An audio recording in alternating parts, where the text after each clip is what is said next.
দর্শক বন্ধুরা, আবার স্বাগতম। আজকের বিষয় বন্ধ্যাত্ব বা ইনফার্টিলিটি নিয়ে বিশেষ একটি দিকের আলোচনা করব। বন্ধ্যাত্ব বা ইনফার্টিলিটি আমাদের দেশে বা সারা পৃথিবী জুড়েই একটা অতীব গুরুত্বপূর্ণ মেডিকেল প্রবলেমস। শুধু মেডিকেল প্রবলেমসই নয়, এটার একটা অত্যন্ত সুদীর্ঘ ডিপ সামাজিক দিক বা সামাজিক ইমপ্লিকেশন, সোশ্যাল ইমপ্লিকেশনসও আছে। আমাদের দেশে প্রায় 1 কোটির ওপর কাপলের বন্ধ্যাত্বের সমস্যা ফেস করেন। অ্যাডভান্সিং এজ অফ ম্যারেজ মানে বেশি বয়সে বিবাহ এবং অন্যান্য সামাজিক অ্যাসপেক্টে অনেকেরই আজকালকার দিনে বাচ্চা ধারণ করার যে পরিস্থিতি সেইটা আসতে দেরি হয়।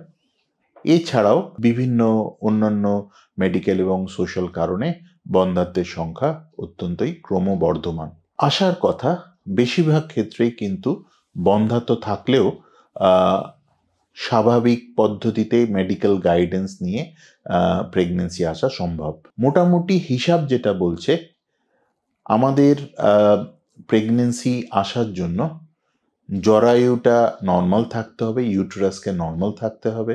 ফ্যালোপিয়ান টিউব মানে ইউটেরাসের দুটো সাইডে যে পাইপ থাকে, সেই ফ্যালোপিয়ান টিউবসে পেটেন্সি থাকতে হবে। জরায়ুর গহ্বর বা ক্যাভিটি নর্মাল থাকতে হবে। জরায়ুর দুটো সাইডে, one on each side, ovary বা ডিম্বাশয় থাকে। সেখানে ডিমের পরিমাণ এবং কোয়ালিটি দুটোকেই ঠিক থাকতে হবে। এছাড়া বীর্য বা স্পার্ম, তারও যে সংখ্যা, কোয়ান্টিটি এবং কোয়ালিটি, এই দুটোকেই ঠিক থাকতে হবে। দেখা গেছে যদি এই তিনটে জিনিসই ঠিক থাকে, কোনো কাপল যদি 1 বছর সঠিকভাবে মেলামেশা করেন, তাহলে শতকরা 85% ক্ষেত্রেই প্রেগনেন্সি আসা সম্ভব হয়। যে পরিসংখ্যানের যে অংশটা পড়ে থাকে, সে অ্যাবাউট 15%, তাদেরকে অ্যাসিস্টেড রিপ্রোডাকশন বা মেডিকেল ট্রিটমেন্টের সাহায্য নিতে হয়। কিন্তু এই পার্সেন্টেজের মধ্যেও কিন্তু আবার বেশিরভাগই সাধারণ ট্রিটমেন্ট, ডাক্তারের guidance, lifestyle adjustment, ovulation induction মানে ডিমটাকে সঠিকভাবে তৈরি করা, এবং যদি স্পার্মের কোয়ালিটি ইমপ্রুভ করা যায়, সেটা করার মাধ্যমে প্রেগনেন্সি আসা সম্ভব হয়। যার ফলে খুব অল্প ক্ষেত্রেই যে কাপলরা পড়ে থাকেন, তাদের ক্ষেত্রে অ্যাডভান্স ট্রিটমেন্টের সাহায্য নিতে হয়। তাই আজকে আমি যে বিষয়টা নিয়ে আলোচনা করব, সেটা হচ্ছে বন্ধ্যাত্ব মোকাবিলার কৃত্রিম প্রজনন পদ্ধতি এবং এটা কি করে আমাদের ইনফার্টিলিটি ট্রিটমেন্ট বা বন্ধ্যাত্ব মোকাবিলাকে রূপান্তরিত করছে। Top artificial methods of reproduction which is transforming the infertility treatment and care. Artificial reproductive therapy or ART যাকে সংক্ষেপে বলে, কৃত্রিম প্রজনন পদ্ধতি, তার প্রথম যে ধাপটা সেটা হচ্ছে IUI অথবা ইন্ট্রাইউটেরাইন ইনসেমিনেশন।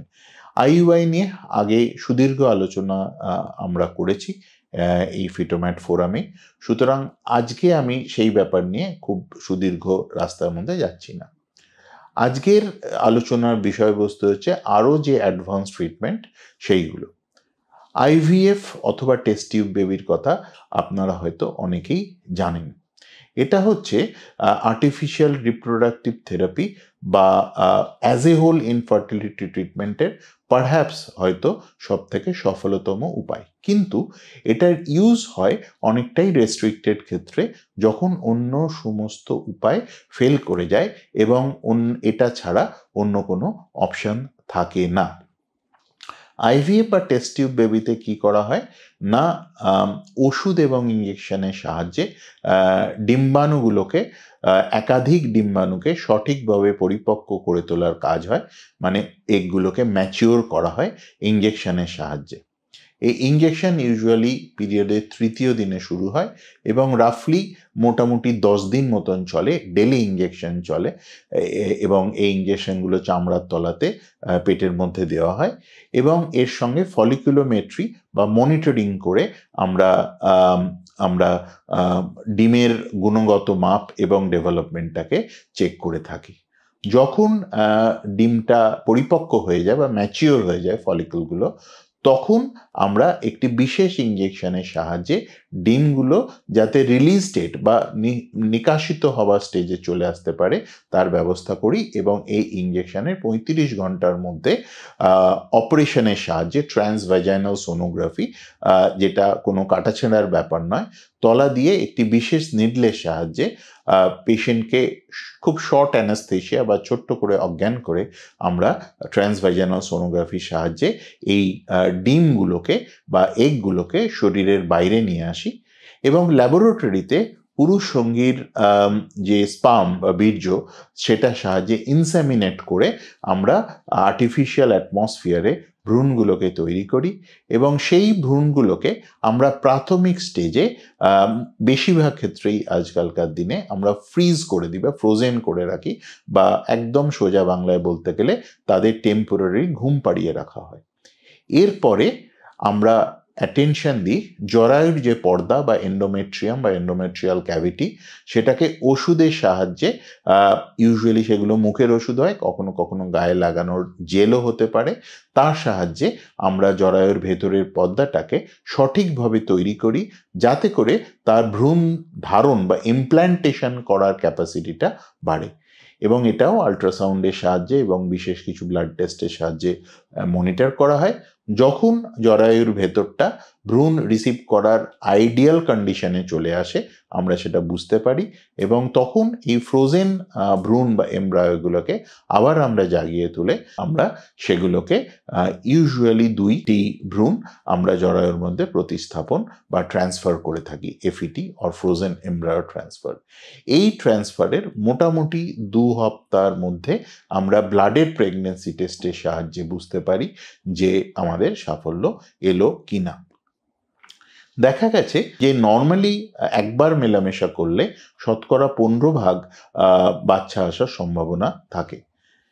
আইভিএফ এর ক্ষেত্রে কিন্তু যদি ইয়াং এজে সঠিক ডিম তৈরি করা যায় বা ডিম্বাণু তৈরি করা যায়, স্পার্মের যদি সঠিক মূল্যায়ন করে সেটাকে অপটিমাইজ করা যায়, এবং ভালো টেকনোলজিতে, ভালো ল্যাবরেটরিতে, ভালো ইনস্ট্রুমেন্টের সাহায্যে অভিজ্ঞ ডাক্তারের মাধ্যমে করা হয়, তাহলে কিন্তু এই সাফল্যের সম্ভাবনা অনেকটাই বেশি হয়। ইউজুয়ালি এই সম্ভাবনা আপ টু 50%ও হতে পারে। যদিও বয়সের সঙ্গে সঙ্গে যখন ডিমের গুণগত মান কমতে থাকে, যদি স্পার্মের কোনো মেজর ইস্যু থাকে, তাহলে কিন্তু অতটা সাফল্য সবসময় আসে না। কিন্তু দেখা গেছে যে যদি সাফল্যের নিরিখে আইভিএফই কিন্তু ইনফার্টিলিটি ট্রিটমেন্টের সবথেকে সফলতম উপায় হিসেবে পর্যালোচনা করা হয়, যদিও এর ইউজটা অনলি করা হয় যখন অন্য উপায় না থাকে। একটি বিশেষ সাব টাইপ অফ আইভিএফ যেটার কথা আজকে মেনশন আমি করব, সেটা হচ্ছে ICSI, Intra cytoplasmic sperm injection. এই জিনিসটা কি না, যখন শুক্রাণুর বা স্পার্মের খুব সিগনিফিক্যান্ট সমস্যা থাকে, সংখ্যা কোয়ালিটি দুটোর ক্ষেত্রেই, তখন কি করা হয়, বিশেষ ইনস্ট্রুমেন্ট রোবোটিক টেকনোলজির সাহায্যে অতীব সূক্ষ্ম এবং শক্তিশালী মাইক্রোস্কোপের আন্ডারে এই স্পার্মগুলোকে বা শুক্রাণুগুলোকে ডিম্বাণু বা এগের মধ্যে ইনজেক্ট করে দেওয়া হয়। তার ফলে কি হয়, যেটা স্বাভাবিক পদ্ধতিতে যখন আইভিএফ বা টেস্ট টিউব বেবির করা হয়, তার থেকে এই বিশেষ কিছু ক্ষেত্রে সাফল্যের সম্ভাবনাটা বাড়ে, বা ভালো ভ্রূণ তৈরি, কোয়ালিটি এমব্রায়ো তৈরির সম্ভাবনাটা বাড়ে। এর সাহায্যে সাফল্যের সম্ভাবনাটাও কিন্তু বাড়িয়ে তোলা সম্ভব হয়। এছাড়া এআরটি বা কৃত্রিম প্রজনন পদ্ধতির আরও 2টি মডার্ন ট্রিটমেন্ট অপশনসের ব্যাপারে আপনাদের আমি আজকে আলোকপাত করব। তার মধ্যে একটা জিনিস হচ্ছে PGD or pre implantation genetic diagnosis, আর একটা হচ্ছে PGS or pre implantation genetic screening. সেই ব্যাপারটা কি, জিন বা ক্রোমোজোম আমাদের শরীরের কোষের মধ্যে থাকে। আমাদের প্রতিটা সেলের মধ্যে 23টা পেয়ার অফ ক্রোমোজোম থাকে, যেগুলোর অংশগুলোকে আমরা জিন বলে থাকি, এবং জিন আমাদের ডিএনএ বলে একটি কেমিক্যাল এর মাধ্যমে এটা তৈরি হয়। এই জিন বা ক্রোমোজোমই হচ্ছে আমাদের শরীরে সেই ব্যাটারি যেটা আমাদের রোগ ভোগ, ভালো থাকা, খারাপ থাকা, বুদ্ধি বিকাশ সবকিছুকে কন্ট্রোল করে। তো প্রি ইমপ্ল্যান্টেশন জেনেটিক স্ক্রিনিং এর সাহায্যে আমরা কিন্তু যে জিনিসটা বুঝতে পারি যে ভ্রূণটা প্রতিস্থাপন করা হচ্ছে তার যে কমন যে প্রবলেমগুলো, যেমন ধরুন ডাউন সিনড্রোম বা অ্যানুপ্লয়েডি গ্রুপ বা ট্রান্সলোকেশন, মানে হচ্ছে ক্রোমোজোমের সংখ্যার কিছু পরিবর্তন, যেটা ভ্রূণের কোয়ালিটি বা আইভিএফ এর সাফল্যের সম্ভাবনাকে ইনফ্লুয়েন্স করতে পারে। এরকম পরিস্থিতিতে আমরা প্রি ইমপ্ল্যান্টেশন জেনেটিক স্ক্রিনিং এর সাহায্য এখন কিন্তু ইনক্রিজিংলি মাত্রাতে নিচ্ছি। এই টেকনোলজিটা ডেভেলপিং টেকনোলজি অনেক দিন ধরেই ছিল, এখন কিন্তু অনেক ক্ষেত্রেই এটা আমরা ইউজ করতে পারছি in some form or shape, যার ফলে কিন্তু আমরা ভ্রূণ প্রতিস্থাপন করার আগেই তার কোয়ালিটি, ইন পার্টিকুলার তার জেনেটিক কোয়ালিটি আমরা বুঝতে পারছি, এবং ভালো ভ্রূণগুলোকেই শুধুমাত্র ট্রান্সফার করে আমরা সাফল্যের সম্ভাবনাটাকে বাড়াতে পারছি। কাদের ক্ষেত্রে এই ধরনের জিনিস কনসিডার করা যেতে পারে? বেশি বয়সের মহিলা যাদের নিজেদের ডিমে করা হচ্ছে, নিজেদের এগ নিয়ে করা হচ্ছে, তাদের ক্ষেত্রে কিন্তু এই অপশানটা অতীব গুরুত্বপূর্ণ। এছাড়া যাদের ধরুন আইভিএফ আগে ফেলিয়ার হয়েছে, ইমপ্ল্যান্টেশন ফেলিয়ার হয়েছে, তাদের ক্ষেত্রেও এই পদ্ধতির সাহায্য নেওয়া যেতে পারে। অথবা ধরুন কারুর ক্ষেত্রে এমব্রায়োর সংখ্যা অনলি একটাই এমব্রায়ো ট্রান্সফার করা হচ্ছে, তাদের ক্ষেত্রেও আমরা প্রি ইমপ্ল্যান্টেশন জেনেটিক স্ক্রিনিংয়ের সাহায্য নিতে পারি। আর একটা বিশেষ ক্ষেত্রে আমরা পিজিএস বা প্রি ইমপ্ল্যান্টেশন জেনেটিক স্ক্রিনিংয়ের সাহায্য নিতে পারি, সেটা হচ্ছে রিকারেন্ট মিসক্যারেজ, বারবার গর্ভপাত, যখন কারণ খুঁজে পাওয়া যাচ্ছে না, এবং কিছু ক্ষেত্রে এই পরিস্থিতিতে আমাদের আইভিএফ বা টেস্ট টিউব বেবির কথা ভাবতে হয়, তাদের ক্ষেত্রেও কিন্তু প্রি ইমপ্ল্যান্টেশন জেনেটিক স্ক্রিনিং করে আমরা আইভিএফ এর সাফল্যের সম্ভাবনাটা বাড়াতে পারি। প্রি ইমপ্ল্যান্টেশন জেনেটিক ডায়াগনোসিস বা পিজিডি হচ্ছে এমন একটা উপায় যেখানে কিন্তু এমব্রায়ো বায়োপসি করে এমব্রায়োর যে ডিএনএ বা সেলটাকে অ্যানালিসিস করা হয়। যদি ধরুন কোনো স্পেসিফিক ফ্যামিলিতে ইলনেস আছে বা আগের প্রেগন্যান্সিতে কোনো ইলনেস হয়েছে, যেমন থ্যালাসেমিয়া, সিকল সেল অ্যানিমিয়া, এই ধরনের যে প্রি এক্সিস্টিং রোগ, তার যদি জেনেটিক ব্রেকআপ মানে মিউটেশনটা জানা থাকে, তাহলে কিন্তু এমব্রায়োগুলোকে ট্রান্সফার করার আগেই এমব্রায়ো বায়োপসির সাহায্যে সেই পার্টিকুলার ডিজিজের মিউটেশনটাকে চেক করে দেখে নেওয়া যেতে পারে যে ভ্রূণটা ট্রান্সফার করা হচ্ছে সেইটা সুস্থ কিনা, এবং সেই সুস্থ ভ্রূণ ট্রান্সফার করে এই ফ্যামিলিয়াল যে ডিজিজগুলো আছে সেইগুলোকে আমরা প্রিভেন্ট করতে পারি। পিজিডি এবং পিজিএস যদিও আজকালকার দিনে ইনক্রিজিংলি ইউজ করা হচ্ছে, এগুলো কিন্তু কস্টলি অপশন।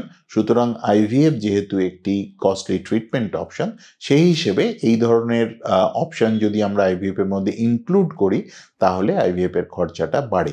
সেই জন্য আমরা এই পদ্ধতিগুলো ইউজ তখনই করি যখন এটা জাস্টিফাইড, এবং কস্ট ফর মানি বা ভ্যালু ফর মানি এটাকে আমরা জাস্টিফাই করতে পারি, তখনই আমরা এই পদ্ধতিগুলোর সাহায্য নিই। অথবা যদি কোনো পেশেন্ট স্পেসিফিক্যালি আমাদের রিকোয়েস্ট করেন, তাহলেও আমরা এই পদ্ধতির সাহায্য নিতে পারি। এটা ছাড়া আর একটা বিষয়ের কথা, এই কৃত্রিম প্রজনন পদ্ধতি বা আর্টিফিশিয়াল রিপ্রোডাক্টিভ থেরাপির একটা হেল্পের ইস্যু আপনাদের সামনে রাখবো। অনেক ক্ষেত্রেই পুরুষ সঙ্গীর সমস্যার কারণেই বাচ্চা আসে না। এই ব্যাপারে রিসেন্ট কিছু রিভিউ আর্টিকেলস বেরিয়েছে, যেখানে দেখা গেছে যে আমাদের দেশে ইনফার্টিলিটির কারণ কিন্তু অ্যাটলিস্ট 50% ক্ষেত্রে পুরুষ সঙ্গী বা মেল পার্টনারের ইস্যু বা স্পার্ম রিলেটেড ইস্যু।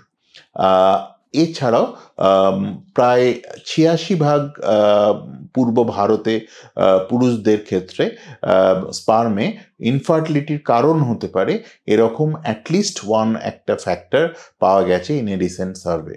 সুতরাং এই সমস্যাটা একটা বড় সমস্যা। দুটো ক্ষেত্রে কিছু বিশেষ টেকনোলজির ইউজ আমরা করতে পারি। যখন বীর্যের বা স্পার্মের একটা কঠিন সমস্যা থাকে, তখন অনেক ক্ষেত্রেই কেউ কেউ দাতার বীর্য বা দাতা স্পার্ম বা ডোনার স্পার্ম নিয়ে ট্রিটমেন্ট করিয়ে থাকেন। সেটার মধ্যে অন্যায় কিছু নেই, লিগ্যাল পদ্ধতি বা দেশের আইন শাসন মেনেই এই ধরনের পদ্ধতির অপশন নেওয়া হয়। কিন্তু কেউ যদি নিজেদের সিমেন বা বীর্যে এই ধরনের আইভিএফ ট্রিটমেন্ট করাতে চান, কিন্তু সিমেনের এতটাই সমস্যা রয়েছে যে যেখানে নর্মাল পদ্ধতিতে করা সম্ভব হচ্ছে না, অথবা এমন একটা সিগনিফিকেন্ট ইরেকশন ইস্যু আছে যেটাতে নন কমপ্লায়েন্ট ইরেকশন ইস্যু যেটাকে আমরা বলি, সেক্ষেত্রে সিমেন নিষ্কাশন বা ইজাকুলেশন করা সম্ভব হয় না। এই ধরনের ক্ষেত্রে টিইএসি অ্যান্ড টিইএসএ, টেসি অর টেসা বলে দুটো টেকনোলজি আছে যার সাহায্য আমরা নিতে পারি। টিইএসি হচ্ছে টেস্টিকুলার স্পার্ম এক্সট্রাকশন, যেটা টেস্টিসের বায়োপসির সাহায্যে করা হয়, আর একটা হচ্ছে টেসা, টিইএসএ, যেটা হচ্ছে টেস্টিকুলার স্পার্ম অ্যাসপিরেশন, যেখানে ইঞ্জেকশনের সাহায্যে স্পার্মটাকে অ্যাসপিরেট করার চেষ্টা করা হয়। একবার স্পার্ম অ্যাসপিরেট করার বা টেস্টিকুলার বায়োপসি করার পর ল্যাবরেটরিতে স্পার্ম সেলসগুলো ম্যাচিওর করে আইভিএফ এর কাজে বা ইক্সির কাজে ইউজ করা হয়। এই ধরনের ট্রিটমেন্ট অপশন যে সবার ক্ষেত্রে প্রযোজ্য হবে এরকম নয়, সব ক্ষেত্রে এটা করা সম্ভব নাও হতে পারে, কিন্তু বিশেষ বিশেষ ক্ষেত্রে এগুলোর অ্যাটেম্প্ট করাই যেতে পারে, যদিও এগুলো হচ্ছে এক্সপেন্সিভ অপশন, যেটা আইভিএফ এর মতন একটা ট্রিটমেন্ট অপশনের সঙ্গে খরচা বাড়িয়ে দেয়। কিন্তু এটা অপশনাল, কেউ যদি নিজের স্পার্ম বা নিজের বীর্যে এই ধরনের ট্রিটমেন্ট করাতে চান, তাহলে এই অপশনের কথা রেস্ট্রিক্টেড কিছু ক্ষেত্রে ভাবা যেতে পারে। আজকের আলোচনার মাধ্যমে আমি যে জিনিসটা আপনাদের বোঝাতে চাইছি যে আইভিএফ এবং টেস্ট টিউব বেবি নিয়ে ইন্টারেস্ট আমাদের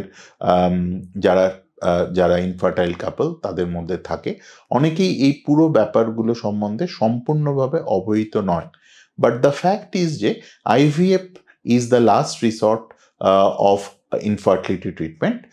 আইভিএফ এর প্রথম আইভিএফ যখন হয়েছিল তার থেকে বহু বছর পেরিয়ে যাওয়ার পরে টেকনোলজি আজকালকার দিনে অনেক ইমপ্রুভড হয়েছে এবং সাফল্যের যে পরিধি সেটাও অনেক সাকসেস রেটও অনেক বেড়েছে। আজকে যে মডার্ন টেকনোলজিগুলোর কথা আমরা আলোচনা করলাম, তার মাধ্যমে এই সম্ভাবনা বা আইভিএফ এর সাকসেস আরও বাড়িয়ে দেওয়া যাচ্ছে। এই ব্যাপারে আরও রিসার্চ, আরও ওয়ার্ক চলছে এবং ভবিষ্যতে আমরা আরও আশা করব যে কৃত্রিম প্রজনন পদ্ধতি বা এআরটি যাদের লাগবে তাদের ক্ষেত্রে আরও বেশি মাত্রায় আমরা সাকসেস দিতে পারবো। আইভিএফ ইনফার্টিলিটি আমি আগেই বলেছি, এর সঙ্গে একটা হিউজ ইমোশনাল একটা কস্ট থাকে। সুতরাং কৃত্রিম প্রজনন পদ্ধতির মাধ্যমে কেউ যদি সফল হন, সে যখন বাচ্চা বাড়ি নিয়ে যান, সেটা কিন্তু একটা অদ্ভুত অনুভূতি। ডাক্তার হিসেবে আমাদের কাছেও সেটা অত্যন্ত রকমের কাম্য। ধন্যবাদ। ভবিষ্যতে আবারও এরকম ইম্পর্টেন্ট কিছু ইস্যু নিয়ে আপনাদের সঙ্গে নিশ্চয়ই ফেরত আসবো। Thank you.